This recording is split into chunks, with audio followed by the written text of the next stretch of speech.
You are lying on the woven floor mat of a long, double-hulled canoe. It creaks softly beneath you as the night wind brushes over salt-polished wood. Overhead, 1,000 stars shimmer in perfect clarity. There are no maps in your hand, no compass tucked in your cloak, no sextant, no telescope, no written scroll to guide you. And yet, you are not lost. You are a Polynesian navigator, a wayfinder. And this ocean is your homeland. Long before satellites mapped the globe, before Western mariners scribbled longitude on parchment, the Polynesians sailed across vast open seas without written charts. They carried everything in memory: songs, shapes, star paths, and ocean moods. This was the art of star mapping, passed down through breath, bone, and repetition. These navigators voyaged across the blue continent, an immense spread of water encompassing over 10 million square miles, from Hawaii to Aotearoa, New Zealand, from Rapa Nui, Easter Island, to Tahiti and Samoa. They bridged islands separated by thousands of kilometers with uncanny accuracy. Yet, in history books, their names are often absent, buried beneath the myth of primitive explorers. In reality, they preserved one of the most intricate systems of non-written knowledge the world has ever known. The foundation of Polynesian navigation rested not only on stars, but on how these stars moved. Unlike fixed maps, Polynesian star charts were fluid, memorized in the brain through chance and visualizations. One method was the star compass, in which a navigator mentally divided the horizon into 32 or more equal parts. Each wedge marked the rising or setting point of a known star. Sitting still in the canoe, one would track the stars as they rose and fell, creating pathways in the night sky. These celestial highways were memorized like streets in a city, not through abstract logic, but through embodied experience. You watched where Sirius emerged from the sea. You noted where it sank hours later, brushing the western edge of your world. The star compass wasn't drawn. It was the world turning above and around you. But stars alone were not enough. Polynesian navigators read the ocean like others read books. Swells had patterns, and waves had moods. Long ocean swells, shaped by prevailing winds, revealed direction. Reflected swells, bouncing off island reefs, hinted at nearby land, even beyond the horizon. They even paid attention to bioluminescence and the flight paths of certain seabirds, such as frigate birds or terns. Some birds would fly out in the morning and return at night, meaning they never slept on the sea. Navigators were trained to observe, absorb, and internalize everything. The color of the water at different times of day, the shape of clouds. Above distant atolls, the sudden change in wind scent. And this training started early, often before children could walk. A young apprentice navigator might spend years on short sea trips with elders, not steering the boat, but watching the sky and sea, learning how not to look, but how to notice. These navigators, known in some regions as Tamako, Po, or Palu, were not casual travelers. They were cultural stewards. Their role in society was both sacred and practical. They carried not just people, but memory, the genealogies of clans, the roots of trade, the agreements between islands. To forget a route was to risk life and trust. To remember, it was to preserve culture across the emptiest stretch of the globe.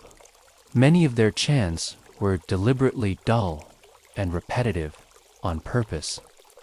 They were built to be remembered, not enjoyed. A navigational chant might go something like this in loose translation. Sirius rises over the edge, sail east. When Antares lifts, steer north. When the ocean flattens and birds call at dusk, look to the island's shadow. Went on like this for dozens of verses, not poetic, not lyrical, but undeniably specific. Interestingly, different island groups had slightly different methods. In Micronesia's Caroline Islands, navigators used stick charts made from palm ribs and cowrie shells, physical models to represent wave patterns and island relationships. In contrast, Polynesians relied more on mental maps and memorized songs, which allowed greater adaptability during long-distance voyages. You couldn't lose a song in a storm. You couldn't drop a chant overboard. And yet, for all their brilliance, these techniques began to fade by the 19th and 20th centuries, especially as colonial powers imposed Western-style education and dismissed indigenous knowledge systems as unscientific. Maps were printed, compasses imported. The navigator's role was questioned, diminished, sometimes banned altogether. But the knowledge didn't disappear entirely. In the 1970s, a remarkable revival began. A canoe called Hako, built in Hawaii, sailed across the Pacific, using only traditional navigation. It proved that ancient Polynesians weren't accidental drifters. They were master voyagers. At the helm of that voyage was Mo Pialag, a navigator from the tiny Micronesian island of Satsawal. He had memorized hundreds of star positions, dozens of swell directions, and bird flight cycles, and he used them all quietly as he guided a modern crew across ancient waters. Today, efforts continue to preserve and teach these skills. But so much depends on memory, not in books or archives, but in practice. Without use, such delicate knowledge can vanish in a single generation. So next time you gaze up at the night sky, remember, for some, those stars weren't just pretty. They were signposts, clocks, and calendars. A whole world written in light and Yet, one can't help but wonder, if you lost your way in the middle of the ocean tonight, could you still find your home? By watching the stars. You are still aboard the canoe, no longer a passenger now, but an apprentice. The wood beneath you has warmed with sunlight and cooled again with night. You've eaten taro, steamed in banana leaves. You've drunk sweet coconut water from a cracked shell. And you've been watching, always watching the sky, the swells, and your elders' hands as they steer. To become a wayfinder, you don't learn by taking notes, you learn by being. Repetition is the syllabus. The ocean is the textbook. The training of a Polynesian navigator began with observation, but quickly evolved into memorization and mental endurance. The practice was immersive, continuous, and lifelong. You had to train your mind to remember not just one star path, but hundreds and their seasonal variations. For each voyage, the stars shifted with the Earth's rotation. You had to know which stars rose and set during a particular month and how that affected your heading. Take, for example, the concept of e-tax, a navigational system from Micronesian voyaging traditions. In this technique, you don't think of yourself as moving. Instead, you imagine the canoe standing still while islands slide beneath the horizon. You fix your gaze on a reference star overhead, and as you travel, different islands come and go. Beneath the imagined line created by the star path, it's less like navigating with GPS and more like watching constellations shift across a planetarium dome. Except you're in the dome, and the screen is infinite. Navigators also kept mental records of past voyages, not just the direction taken, but the behavior of the sea at different legs of the journey. Did the wind turn warm at the halfway point? Did flying fish leap in greater numbers on the third day? Did clouds gather in a ring near the final approach to land? These seemingly small details were woven into long mental tapestries, forming what we might now call environmental memory. Perhaps most remarkably, navigation was a social inheritance. Young apprentices were selected early, often from specific lineages, and began training in childhood. They started by learning basic signs, how a certain type of wave reflected off coral reefs, how distant thunder might signal island masses, even when the sky was clear.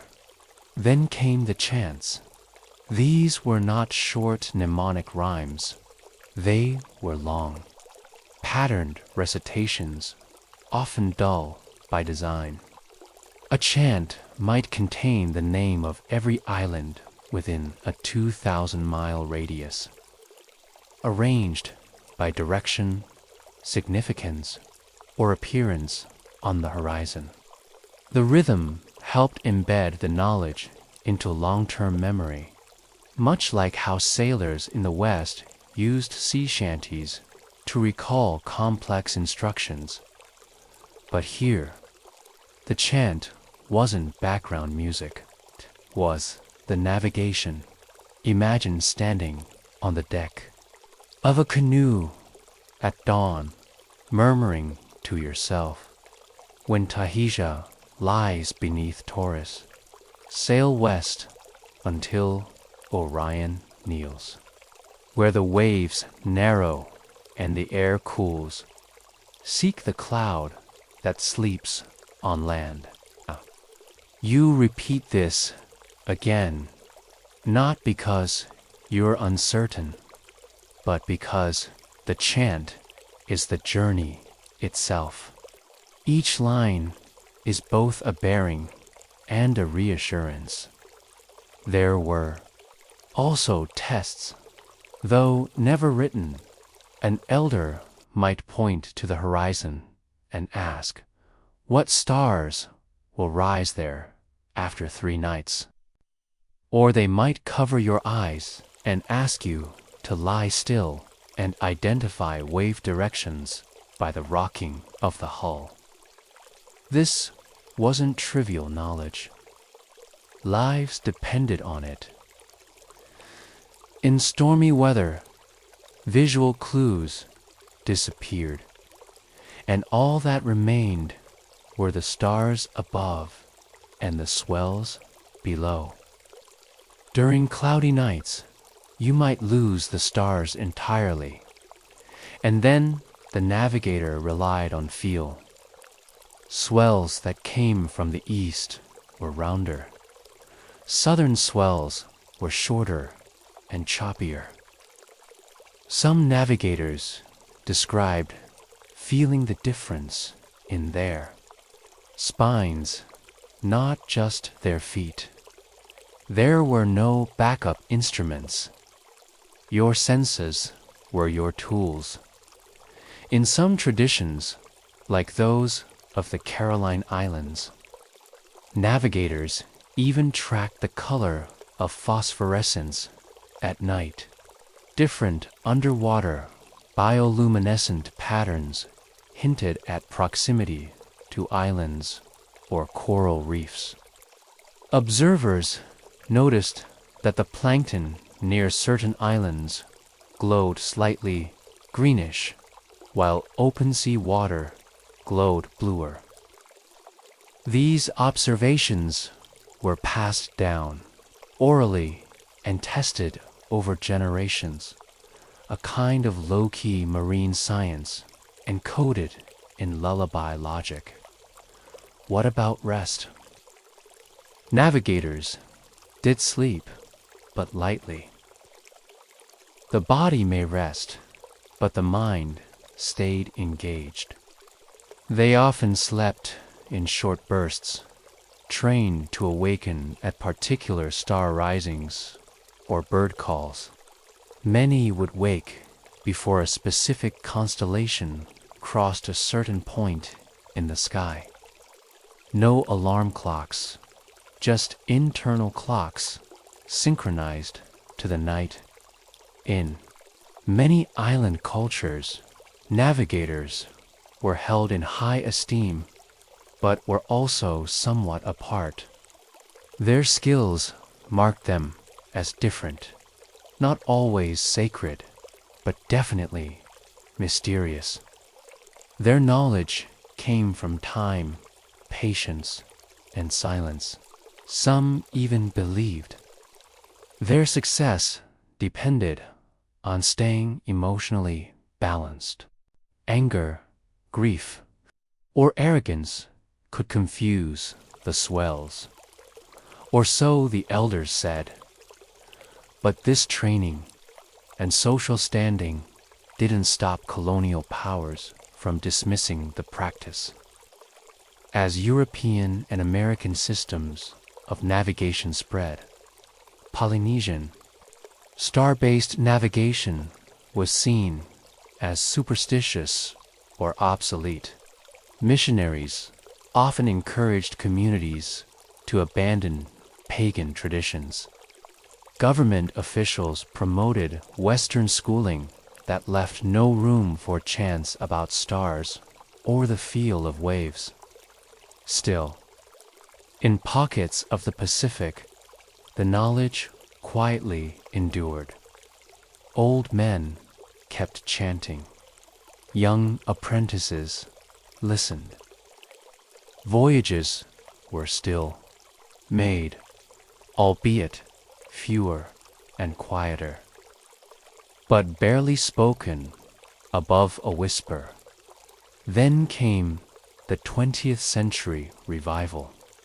The story of Hakale, the traditional Hawaiian canoe, reignited interest in wayfinding. When Mo Pialig successfully guided it over thousands of miles in the 1970s without maps or instruments, he not only proved the validity of Polynesian methods, but also saved a dying art. His voyage was an act of resistance, a gentle yet firm rebuttal to centuries of colonial erasure. Today, more communities are returning to the sea. Young navigators in Hawaii, Micronesia, and beyond are training again, learning chants, observing stars, feeling the hulls languish through their feet. Voyages are being made not only to reconnect islands, but to restore identity. And yet, despite all this, the sea still holds many silences. We've recovered parts of the tradition, the star compass, the chants, the cultural pride, but how much have we truly remembered? What was lost in the years of silence? What secrets still sleep beneath the waves, waiting to be relearned? You are standing barefoot on a beach at dawn. Behind you, a canoe waits. The double hull rests quietly in the tide, its lashings taut, its sails still folded like sleeping wings. Ahead, the horizon blushes, not with fire, but with light. Stars have mostly faded. Only a few linger, Altair, Vega, maybe Canopus, low on the southern arc. They are quiet now, but you remember them. You've watched them. You've followed them. They've guided you before, and they will guide you again. This is where the old world and the new world meet. The revival of Polynesian wayfinding is not a simple act of nostalgia. It's a living history, quiet, determined, and profoundly connected to land, sea, and memory. The voyage of Hakale in 1976 was more than a demonstration of ancient skill. It was an act of cultural restoration. Before setting sail from Hawaii to Tahiti, critics had claimed the Polynesians couldn't have settled the Pacific intentionally, that they were merely accidental drifters, caught by wind and luck. Mo Pialig's successful, non-instrumental navigation silenced those doubts. He did not use maps, compasses, or GPS. He used his memory, the star paths, the swell rhythms, and the bird cycles passed down through his lineage on Satewal. He sailed using knowledge embedded in chance, felt in the soles of his feet, and shaped by years of ocean intimacy. For many Polynesians, the voyage of Hakale was not just about proving Western academics wrong. It was about reclaiming identity. For centuries, indigenous ways of knowing had been dismissed as primitive or mythical.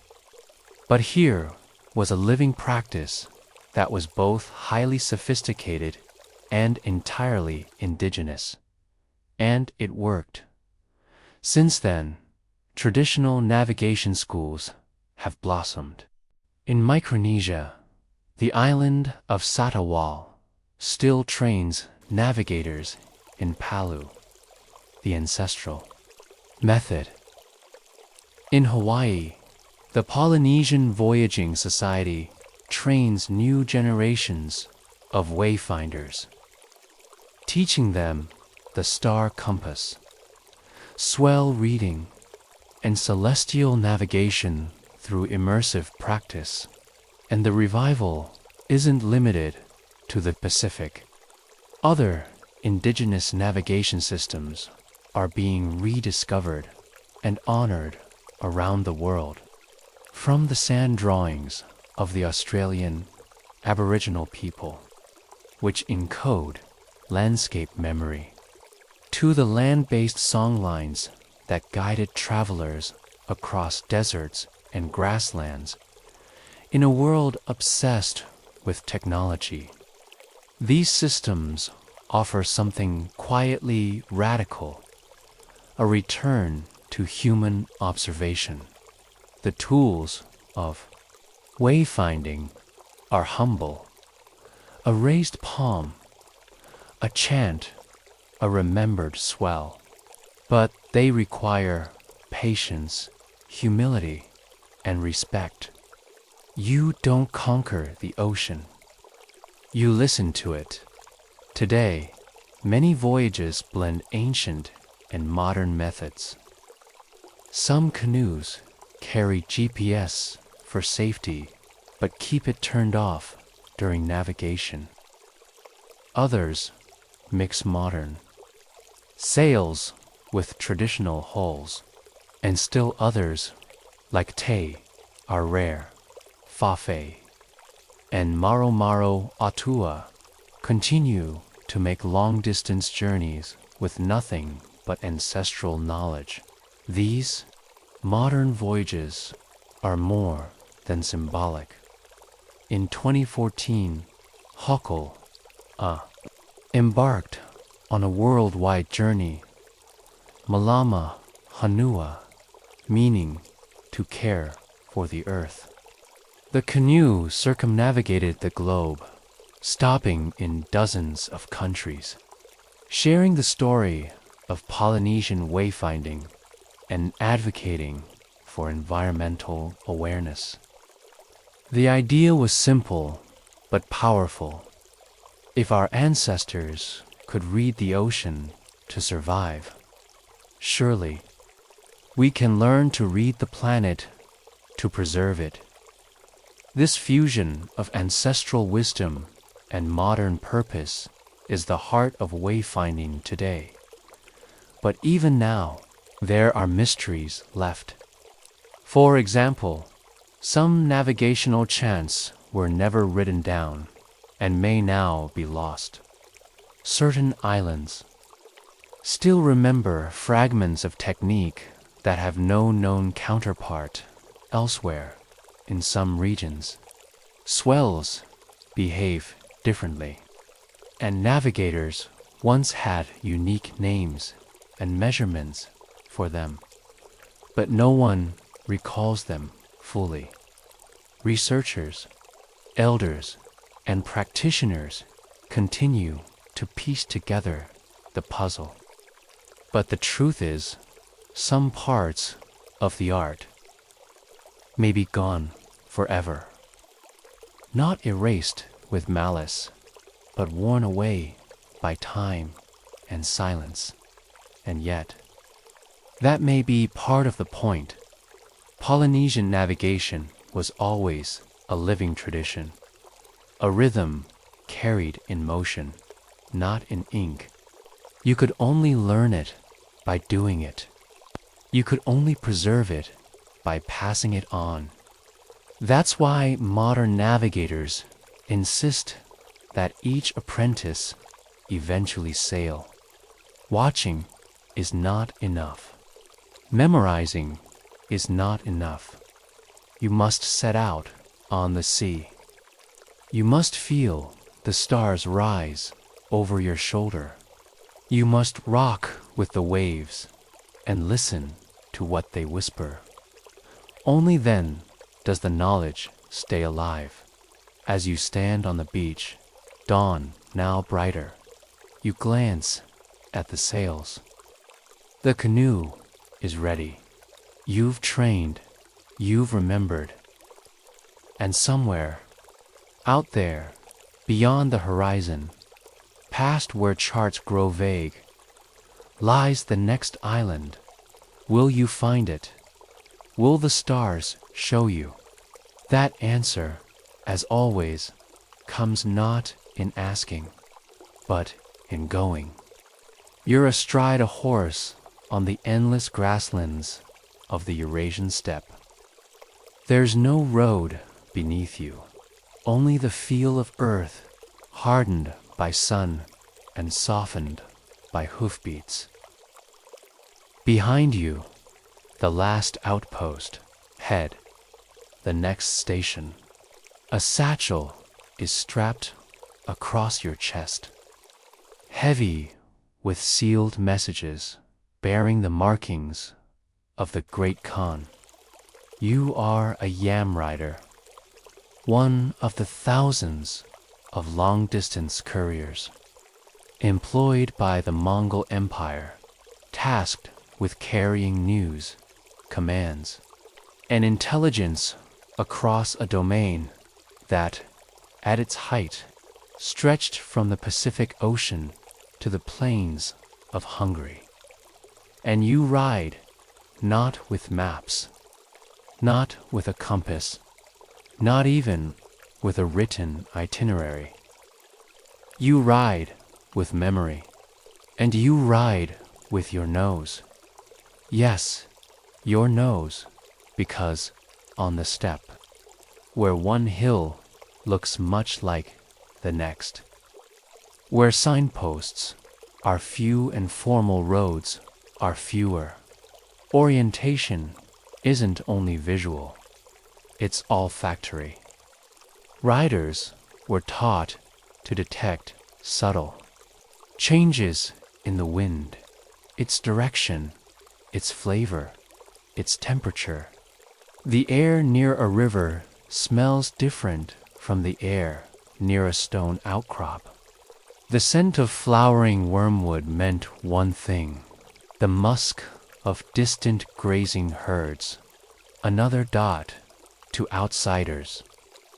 This might sound poetic, but to a Mongol courier, it was just ...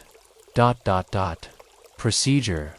The yam system, pronounced Sam, was the Mongol Empire's imperial postal and intelligence network, one of the most sophisticated pre-modern courier systems ever devised, created under Genghis Khan and refined under his successors.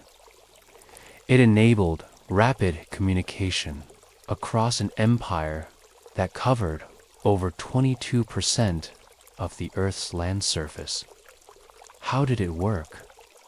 Every 25 to 30 miles, there stood a relay station or griddage.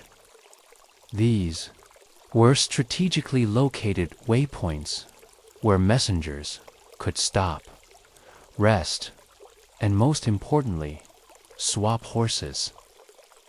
The couriers carried a special token, often a pesa, a tablet or medallion that granted them passage, supplies, and protection under the Khan's seal. With these, they could demand fresh mounts and food at every stop, but the infrastructure was only part of the story. The skill of the rider, particularly their ability to navigate the open steppe, was essential. There were no printed maps. Tucked into saddlebags.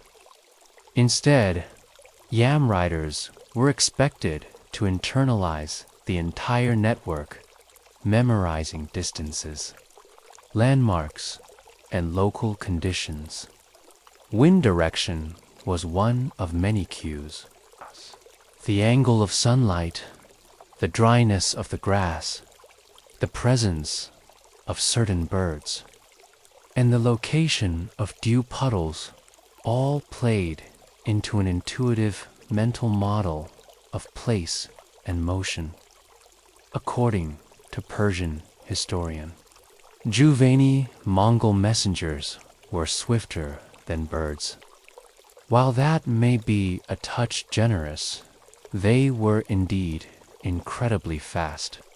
Records suggest that messages could travel over 200 miles in a single day, faster than almost any other communication method in the medieval world.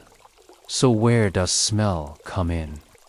On the surface, it may seem unlikely, but in the open steppe, a place where distances are vast, visuals are often obscured by dust or weather, and landmarks are few.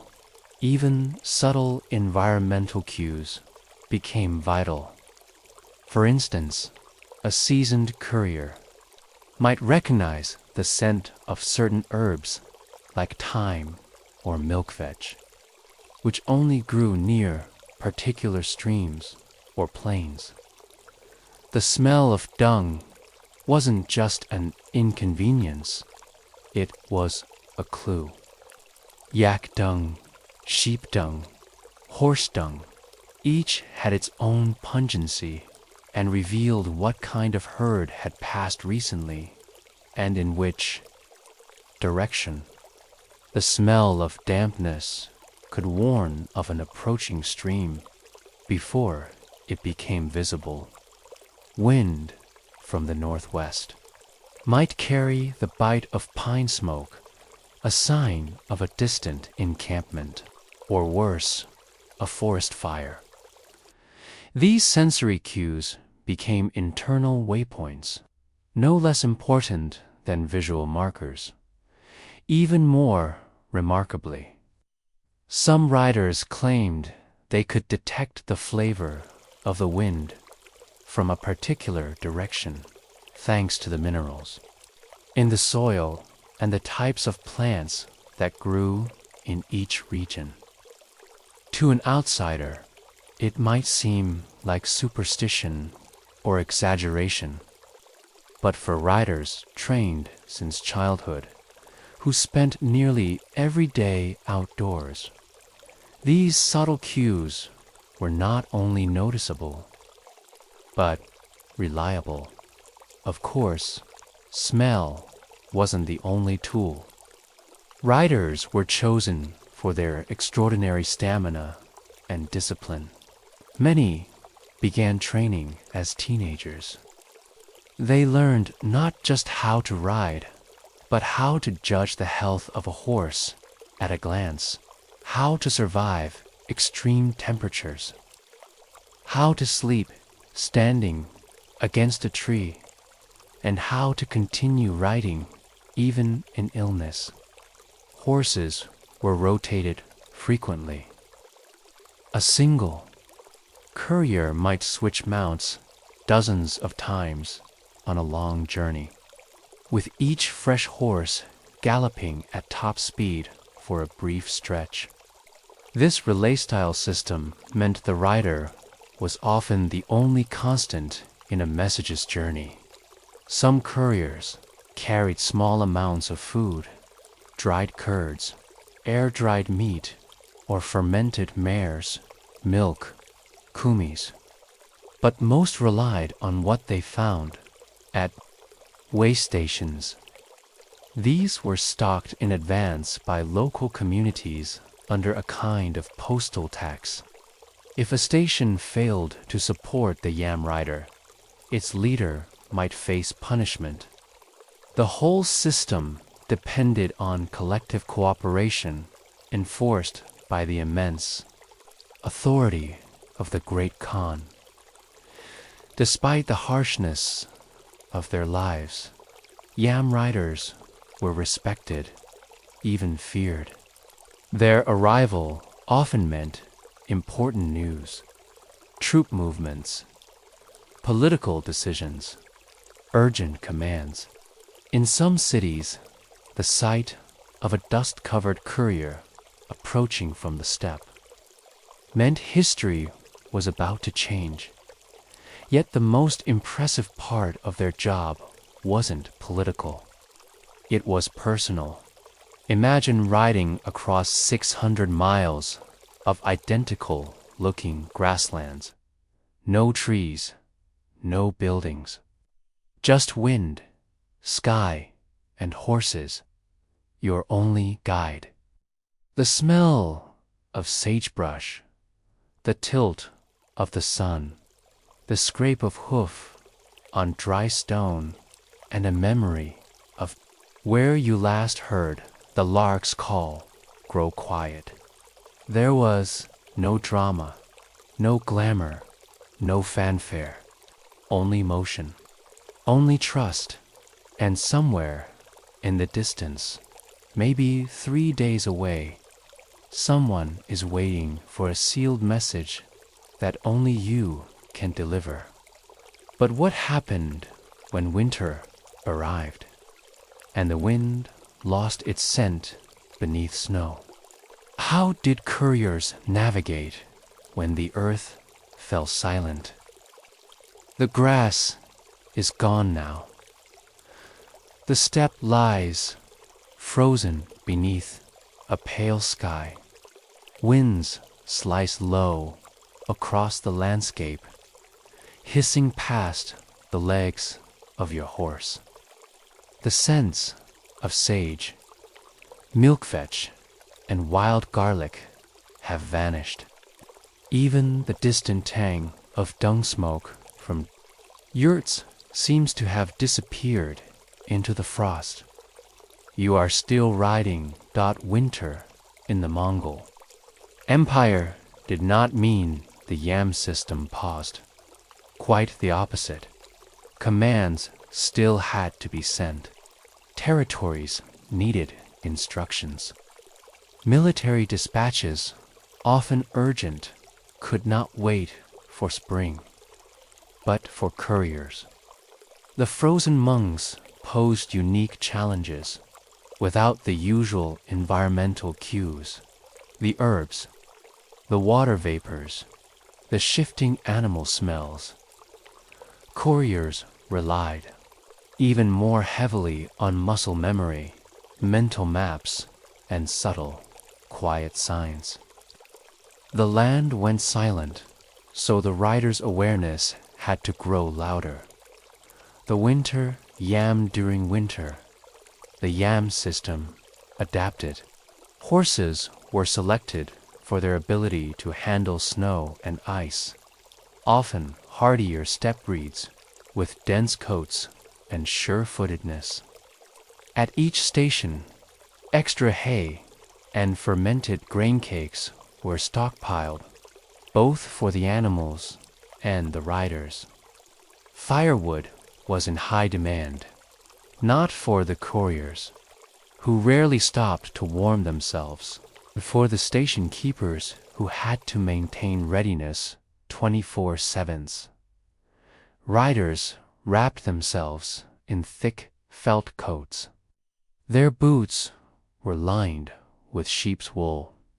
Their gloves were often made from horsehide or goatskin, not elegant but functional.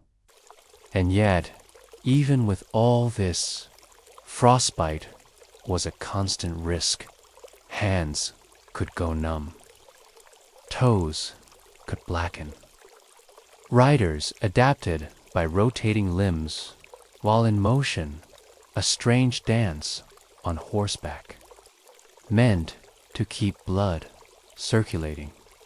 One of the lesser-known strategies used in winter was the tracking of echo dot, Yes, echo, snow dull sound, but not entirely experienced.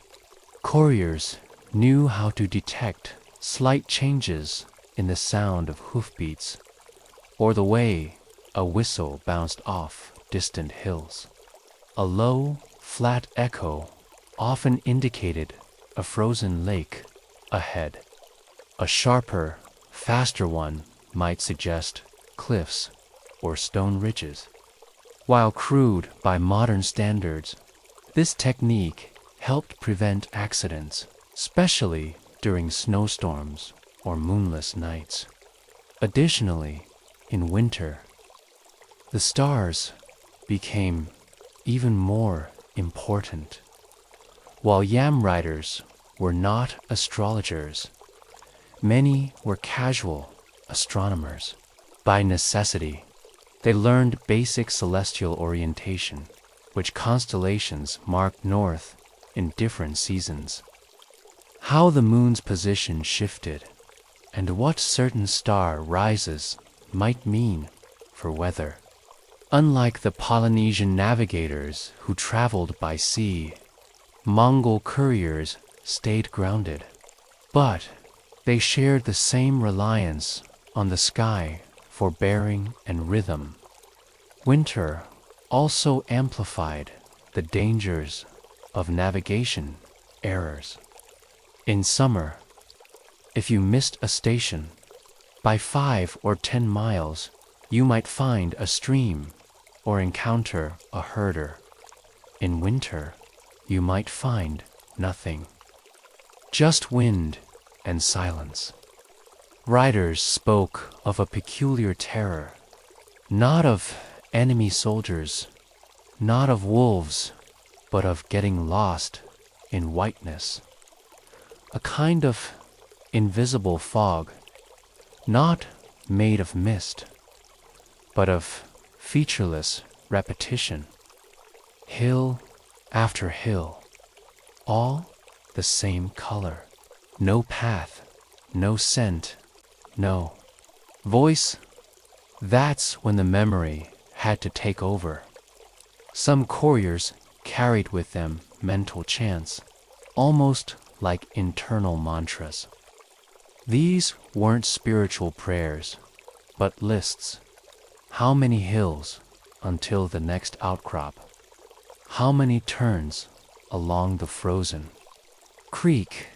How many hoofbeats between rest points? They repeated these to themselves under their breath, a kind of pacing metronome that preserved sanity and direction. The human horse. One of the most fascinating and least glamorous aspects of Mongol courier life was their relationship with horses. These animals weren't just vehicles, they were navigational instruments. Each courier knew not just how to ride, but how to read a horse.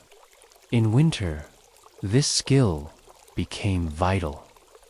If the horse's ears pricked sharply in one direction, it might have caught a distant campfire smell or sound.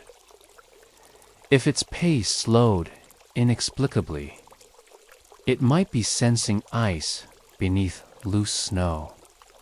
If it suddenly veered or refused to cross a patch, it might be warning of thin ice or deep slush. These signals were not always consistent, but good riders learned how each mount behaved in cold conditions. Some couriers had personal horses they favored for specific weather. One might ride smoother over ice. Another might detect slope changes better in snow. Switching mounts wasn't just about speed, it was about choosing the right partner for the terrain ahead. Secrecy, sabotage, and the politics of the Poston winter. The yam also became a strategic target. rivals of the Mongols or rebellious vassals, would sometimes sabotage stations, destroying supplies, killing horses, or giving couriers false directions. In response, Mongol commanders began embedding decoy way stations, blank huts with no supplies to confuse would-be attackers, and training riders in coded routes that changed seasonally. Some messages were encrypted, not in the modern sense, but disguised in language known only to a few. Others were hidden within objects, carved into wooden toggles, sewn into saddles, or etched onto strips of hide. Yet the courier himself was often the most secure vessel. Literate writers could memorize messages and deliver them orally. In the event of capture, they could pretend to be simple herders or even abandon the satchel entirely. Losing the message was bad, but revealing its origin or destination was worse for this reason. The best couriers were chosen not only for their speed or toughness, but their discretion. These weren't loud men. They didn't boast. They rode alone.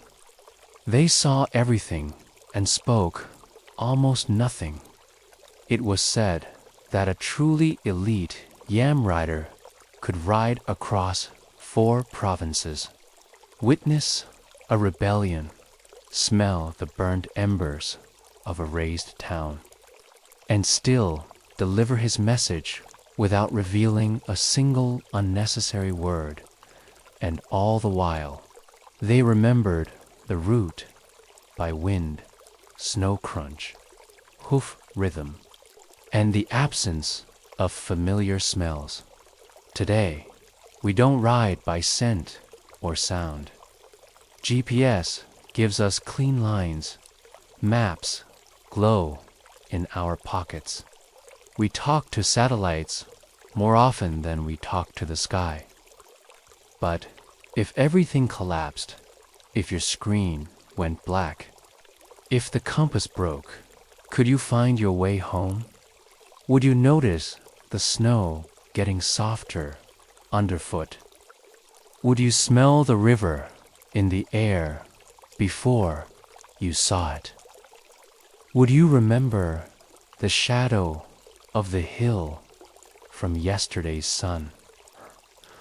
Or would you be lost in the quiet? You are tired now. The saddle creaks beneath you. The wind has changed just slightly. There's a faint shift in the scent, something earthy and sour.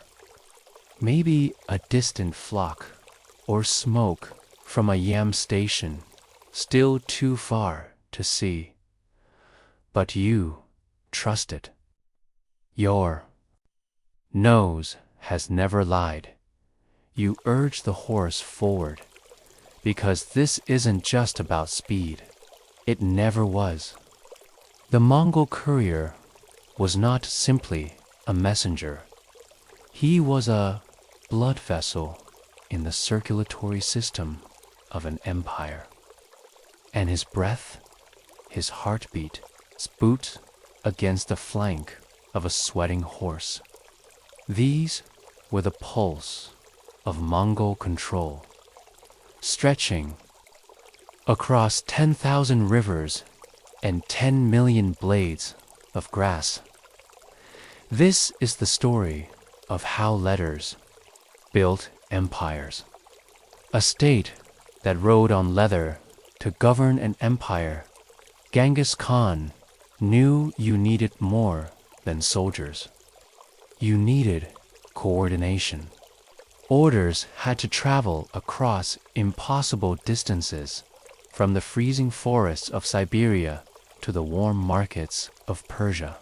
And not in months, in days, the yam system allowed this dot at its peak. Historians estimate the yam network had over 1,400 stations and more than 50,000 horses in rotation.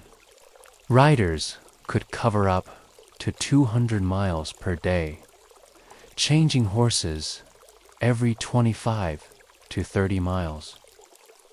That's the distance of a full modern marathon run 8 times in a single day. On horseback, in every kind of weather, without a break. These were not ordinary postal systems. These were lifelines. Messages were carried in pesa, metal tablets that served as a passport and priority seal.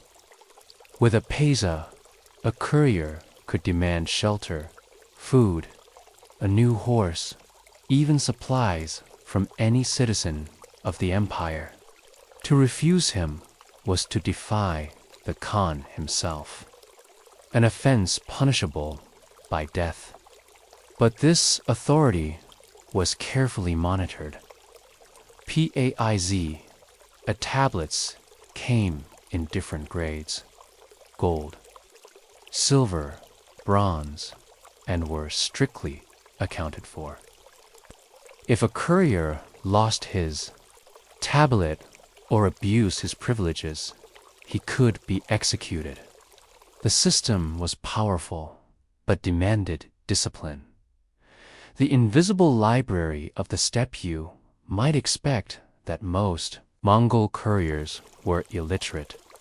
After all, the Mongol script was adopted late, and the empire was not built on bureaucracy, but conquest. And yet, records tell a more complex story. Some writers were indeed illiterate, relying on oral memory. These men were trained in the use of mnemonic chains, strings of rhymed phrases, or image-based patterns that encoded message content.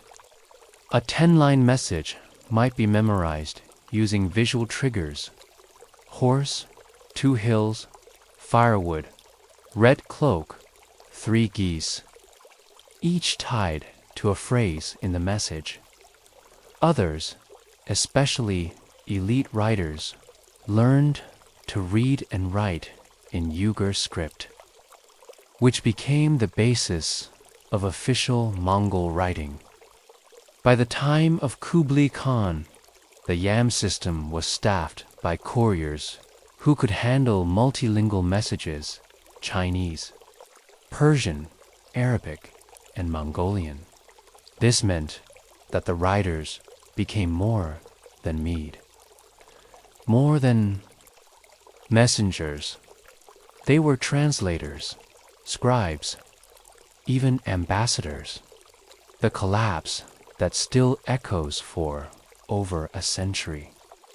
The Mongol yam system functioned as one of the most advanced logistical networks on Earth. It supported trade across the Silk Roads, allowing spices, silk, gold, and glass to move from Venice to Shan in what seemed like a whisper. It allowed laws to be enforced, rebellions to be crushed, diplomatic insults to be answered with armies. But like all things, it eventually fell apart. With the fragmentation of the Mongol Empire into competing khanates, the yam began to break down. Stations were no longer maintained. Horses were stolen or requisitioned by local warlords. Messages slowed. Some couriers were killed by new powers who no longer recognize their pesa. The arteries of the empire began to clot. Trade suffered. Military coordination collapsed. The once breathing network of horses and wind and parchment went still. And yet, even in its fading years, the yam left behind something strange, a memory of speed in a world that had never known it. Marco Polo. Ibn Battuta and other travelers all remarked on the system with awe. The idea that information could flow faster than the wind across such vast spaces seemed miraculous. In many ways, the Mongol yam was a pre-modern internet, transmitting data in hoofbeats rather than fiber. What remains there are no more pesa, couriers on the steppe. But if you go to Mongolia today, you may still see riders who seem to know the land by breath and scent. Old herders sometimes hum to their horses in rhythmic tones, echoes, perhaps, of mental chants from a time when memory meant survival.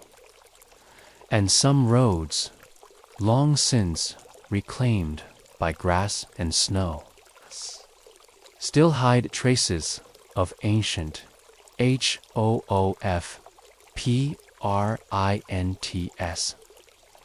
The history of the yam is not taught in most schools.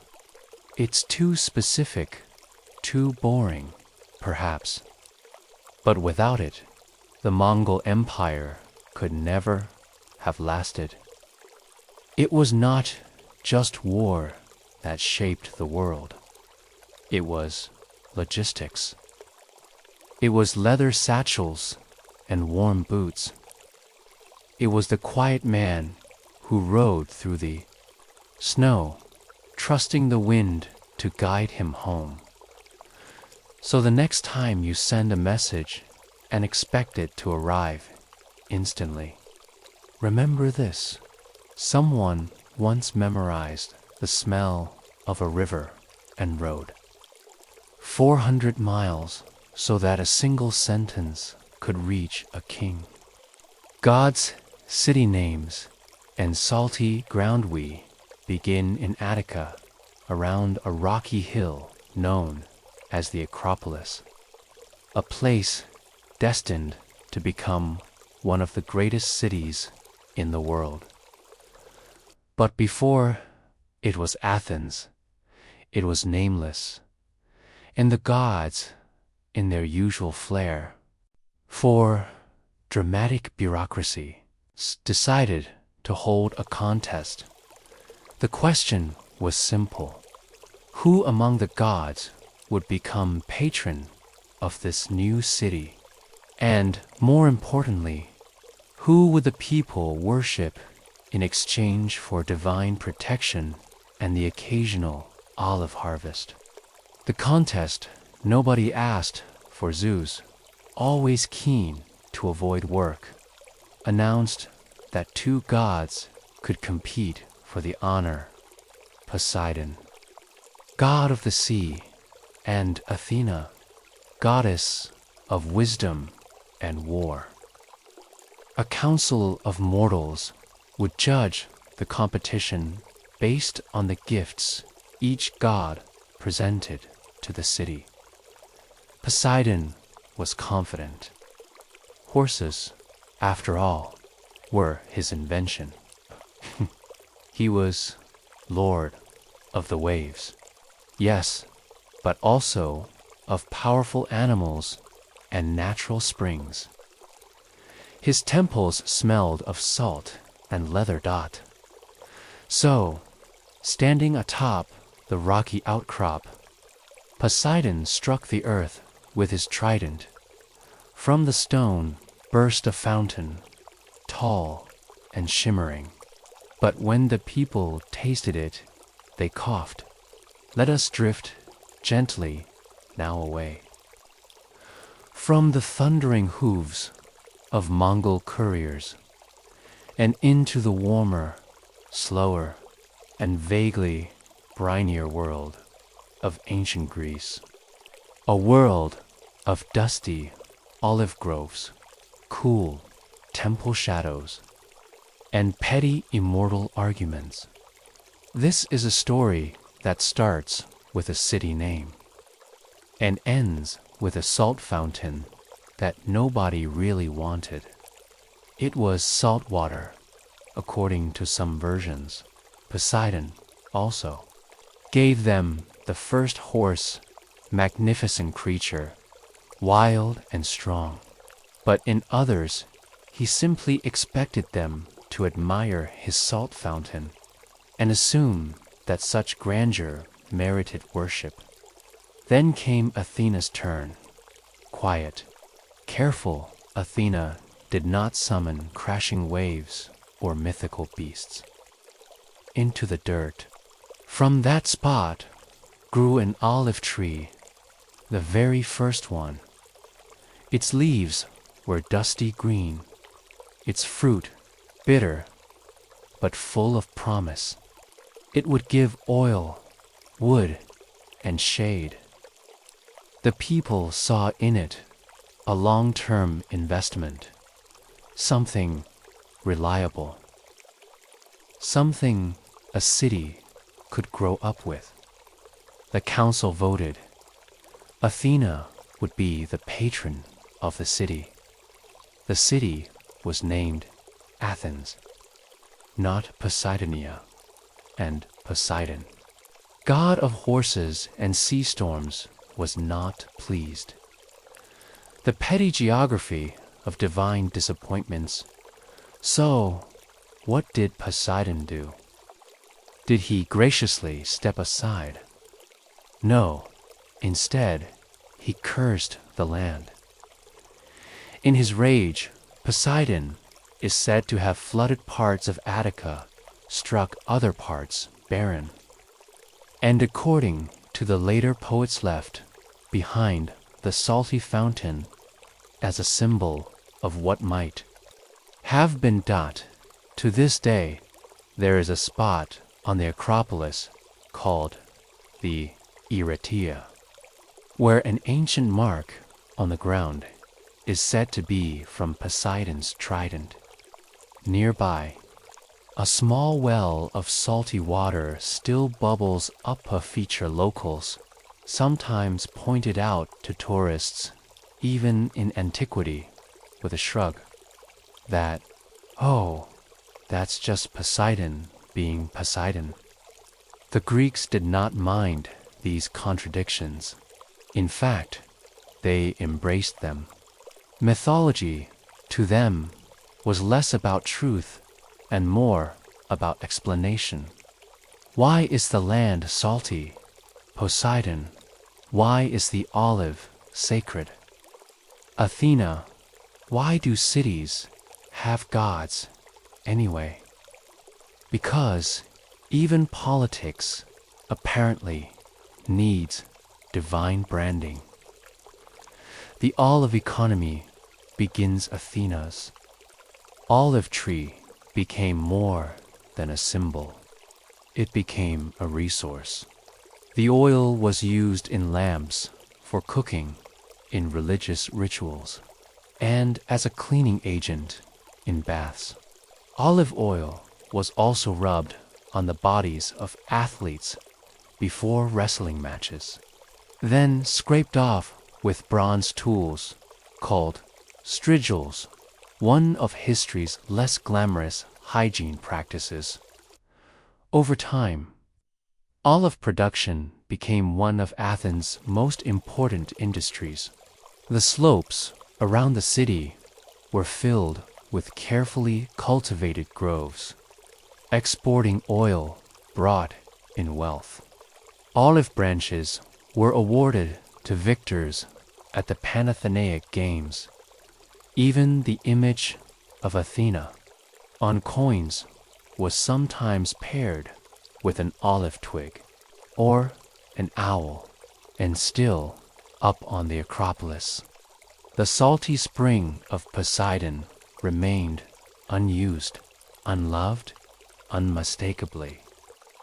There, as if the god of the sea had left a passive-aggressive signature on the very rock of the city. So, why a horse, anyway? You might wonder, why would Poseidon offer a horse to a coastal city? There are a few explanations. One says Poseidon was not thinking practically. He was thinking symbolically. Horses represented power, movement, the surge of battle and conquest. For Poseidon, the horse was the land equivalent of a wave thing that thundered forward and could not be stopped. Another version claims that Poseidon once fell in love with Demeter, goddess of the harvest, who asked him to invent the most beautiful animal in the world to prove his affection. He created the horse, but Demeter was unimpressed. Regardless of why, the link between Poseidon and horses was strong. His temples often included stables, and in chariot races, especially those at Corinth and Delphi, riders prayed to Poseidon for speed and favor. So in the myth of Athens, Poseidon's horse was not just a gift, it was a claim, a declaration, a way of saying, "Look what I made. This city should be mine." But the city disagreed, and so, in the shadow of olive trees and unfinished fountains, we're left with an unresolved question. What does it mean when even gods compete and lose? Temples, tokens, and the strange behavior of immortals. When last we left the city of Athens, it had chosen wisdom over waves, olives over salt, and Athena over Poseidon. But the gods don't fade from a place just because they lose a popularity contest. No, they linger, especially when they have something to prove. Let us wander now through the cool marble halls of early temples, past offerings of broken pottery and coins, and through the strange, almost bureaucratic world of how ancient Athenians tried to keep both gods somewhat happy, just in case. Because even if Athena had won, Poseidon was still very much around, and as every Greek knew, ignoring a god could be as risky as angering one. The Erechtheion, a real estate compromise. If you walk the Acropolis today, you'll see the ruins of the Erechtheion, a strange, asymmetrical temple built not for one god, but several. It's not grand like the Parthenon. It's awkward, a little squished. One part has caryatides columns shaped like women, while another part clings to a lower rock platform. Why? Because the Athenians were trying to fit everything in. They believed this temple marked the exact spot of the contest between Poseidon and Athena. So both gods got shrines. The sacred olive tree of Athena was replanted nearby. Poseidon's trident mark was preserved, along with a well of salty water that could be heard gently bubbling in the inner sanctum. And just to make things more confusing, the temple was also dedicated to Erechthus, a mythical early king of Athens, who may or may not have been fused with Poseidon in some versions of the myth. In short, it was like a historical cul-de-sac of divine appeasement. The message was clear. Yes, Athena is our patron, but Poseidon, we remember you too. Please don't flood anything. Tithes, tokens, and olive oil, while temples to Athena sprang up across the Greek world.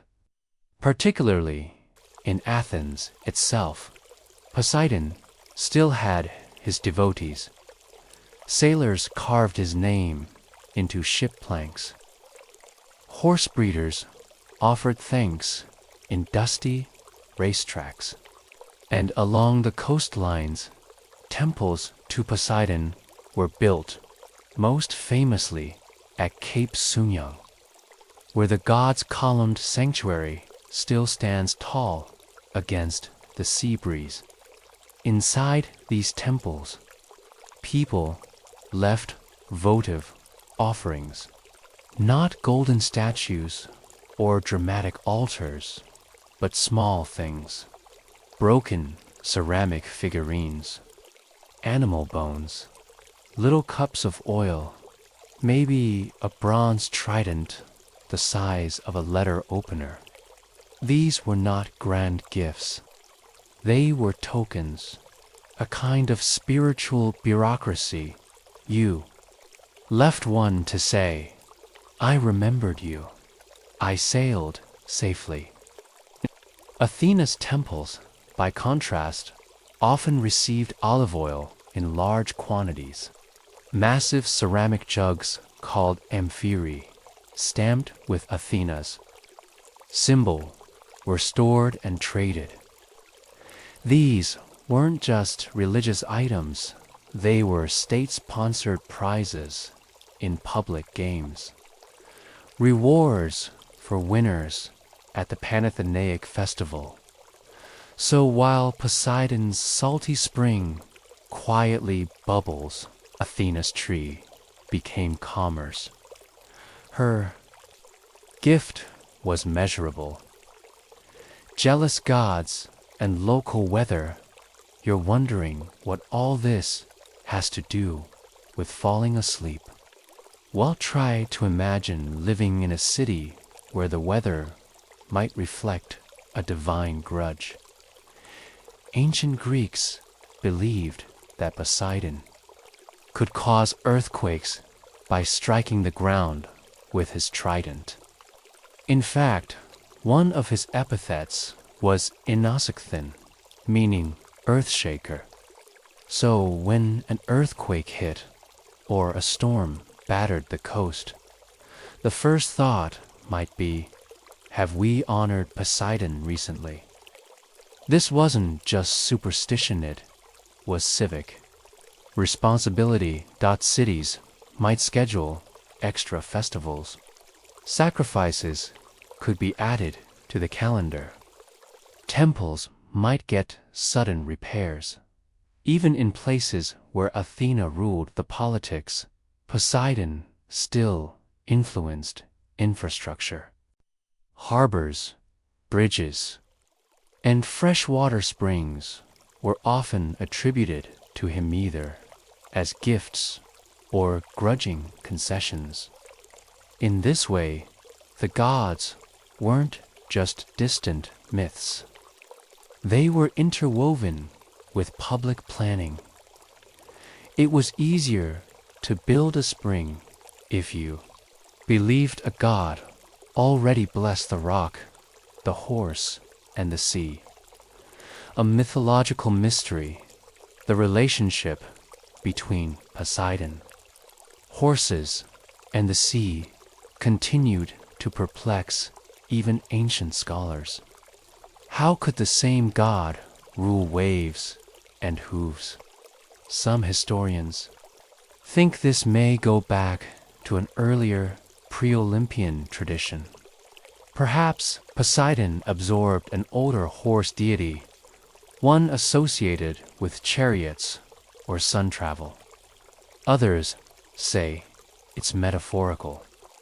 The sea, like a horse, is wild, dangerous, and impossible to fully tame. Sailors ride waves the way, riders break stallions in. Homer's Iliad, Poseidon is a god of motion. He moves armies, sends winds, rumbles the ground. His horses pull his chariot across the sea, not sinking, but skimming the waves. And in temples, horses were sometimes sacrificed to him, thrown into rivers or into the sea. It's not a cheerful image, but it tells you something, even beautiful. Creatures could be offerings when the gods seemed neglected. A city with two shadows, the mythology of Athens is often told as a simple victory. Wisdom beats strength. Trees beat water. Women beat men. But the full story is murkier. Poseidon never left Athens. He remained in its geography, in its festivals, in the cautious way people spoke his name. The spring he created still seeped into the limestone of the Acropolis. Centuries after the myth faded from memory, and when times were hard, when drought came or war closed, the harbor's Athenians might look again at that salt fountain and wonder, what if we had chosen differently? Would we have had more water, more ships, more storms? Would we have been better protected or utterly destroyed? And that, dear listener, leaves us with this thought to carry into the next chapter. Can a city ever truly choose one God if it still fears another?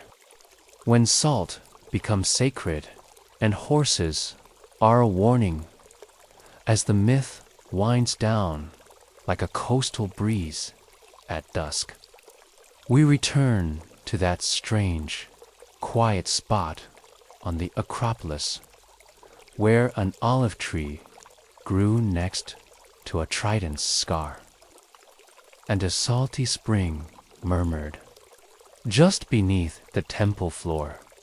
It may seem like a small, forgettable tale.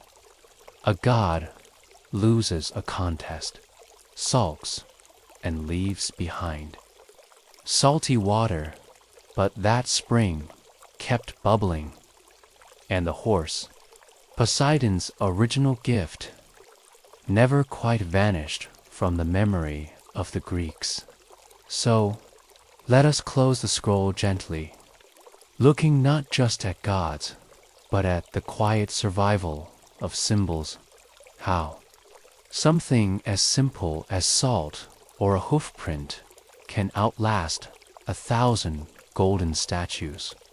The salt spring that refuse to dry according to ancient sources, mainly Pausanias, the 2nd century travel writer who loved cataloging boring things in exquisite detail.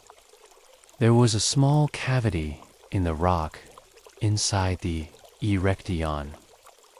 If you leaned close, you could hear water sloshing. It wasn't a fresh spring, nor particularly useful, but it mattered.